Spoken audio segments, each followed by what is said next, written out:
Okay, Bismillahirrahmanirrahim. Today our topic of discussion is that is a clavipectoral fascia. Clavipectoral fascia देखें हमारे पास ये एक fibrous sheath है, ठीक है, that is situated deep to the pectoralis major muscle. ये हमारे पास pectoralis major के deeply present होगा, इसलिए हम इसे clavipectoral fascia कह रहे हैं. क्लेविक क्यों कह रहे हैं? क्योंकि इसकी अटैचमेंट हमारे पास क्लेविकल के पास है. एंड पेक्टोरल क्यों कह रहे हैं? क्योंकि पेक्टोरल रीजन में प्रेजेंट है, just beneath the pectoralis major muscle. इसकी एक्सटेंशन कहाँ से कहाँ तक है? इसकी एक्सटेंशन है from the clavicle above to the axilla below.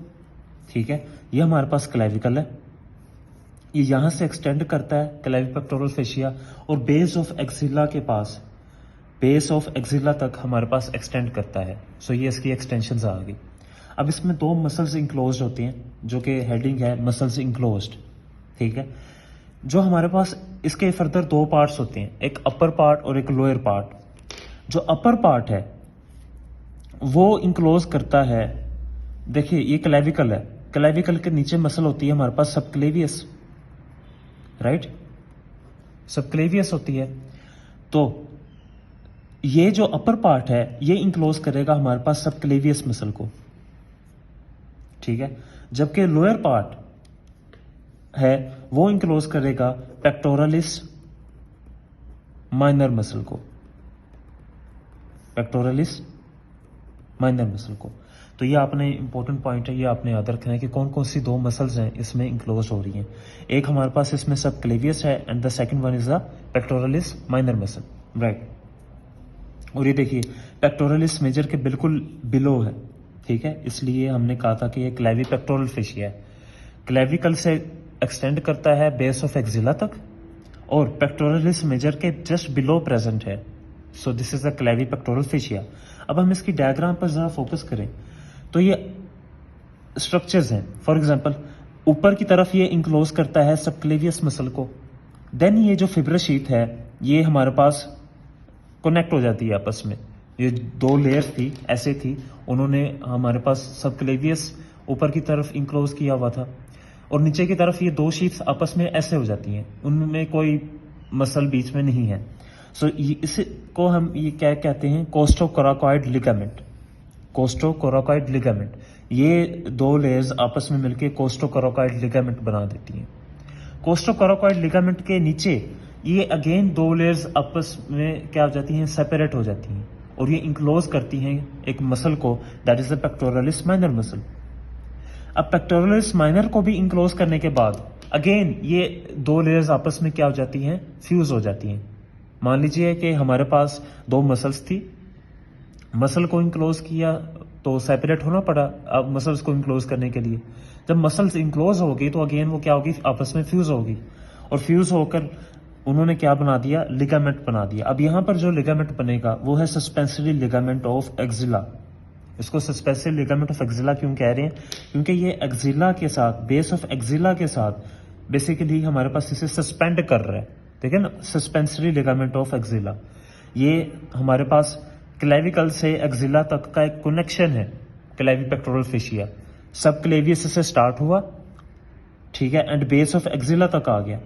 Base of axilla के साथ किसके थ्रू कनेक्टेड है? Suspensory ligament of axilla. तो ये इसके डायग्राम पर हमने क्लेविपेक्टोरल फेशिया पर डिस्कस कर लिया. अब इसके चंद एक स्ट्रक्चर्स हैं जो कि इसमें इस फेशिया को क्या करते हैं? पियर्स करते हैं, मतलब पेनिट्रेट करते हैं, इसमें से पास थ्रू करते हैं. उसके लिए एक निमोनिक है हमारे पास उन स्ट्रक्चर्स को याद करने के लिए, that is clap, CLAP, clap, ठीक है. C for cephalic vein, cephalic vein इसको पियर्स करेगी, ठीक है, और पियर्स करके वो कहाँ चली जाएगी? डीपली चली जाएगी. ये मैं आपको डायग्राम दिखाऊं, ये सेफेलिक वेन थी, ये सारा हमारे पास क्या है? क्लेविपेक्टोरल फेशिया है. हमने पेक्टोरलिस मेजर मसल को, ये हमारे पास पेक्टोरलिस मेजर मसल थी, उसको रिमूव कर दिया. अब हम उसके नीचे देख रहे हैं, ठीक है, क्लेविपेक्टोरल फेशिया को. और ये मसल, ये जो आपको नजर आ रही है, ये है हमारे पास पेक्टोरलिस माइनर मसल. सॉरी, इसलिए हमने क्या यहाँ पर क्या लिखा है जी? Fascia investing the pectoralis minor muscle, ठीक है. अब ये जो सेफेलिक वेन थी ये सुपरफिशियली आती है, ठीक है, मिडिली आती है, और हमारे पास इसमें क्लेविपेक्टोरल फेशिया को पियर्स कर रही है और ड्रेन कर जाती है किसमें, एक्सिलरी वेन में। तो ये हमारे पास पहला स्ट्रक्चर हो गया जो कि पियर्स करता है क्लेविपेक्टोरल फेशिया को। देन लिम्फेटिक्स हैं यहाँ पर। अब यहाँ पर लिम्फेटिक्स कौन से होंगे, यहाँ पर हमारे पास पेक्टोरल लिम्फेटिक्स होंगे, जो एक्सिलरी रीजन में लिम्फेटिक्स हैं वो भी इसको क्या करेंगे, पियर्स करेंगे। Then thoracoacromial artery, thoracoacromial artery is the branch of second part, ठीक है, ये एक्सिलरी आर्टरी के सेकंड पार्ट की ब्रांच है, ये भी इसको पियर्स करेगी, ठीक है। And then comes the lateral pectoral nerve, lateral pectoral nerve भी हमारे पास इसको क्या करेगी, पियर्स करेगी, ठीक है, ओके।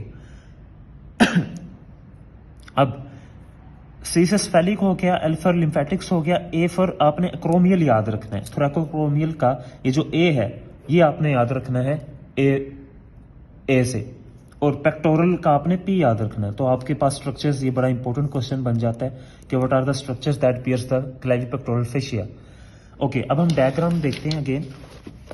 ये वही हमारे पास क्लेविपेक्टोरल फेशिया है, यहाँ से सेफेलिक वेन ने पेनिट्रेट किया था। अब यहाँ उसके पीछे बिल्कुल आपको एक आर्टरी नजर आ रही है, ठीक है, दैट इज द थोरैकोक्रोमियल आर्टरी, ये भी इसको पियर्स करेगी।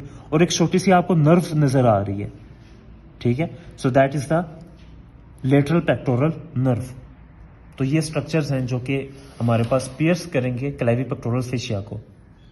उम्मीद है आपको लेक्चर पसंद आया होगा, समझ आया होगा, और चैनल को सब्सक्राइब एंड शेयर जरूर कीजिएगा। Thank you.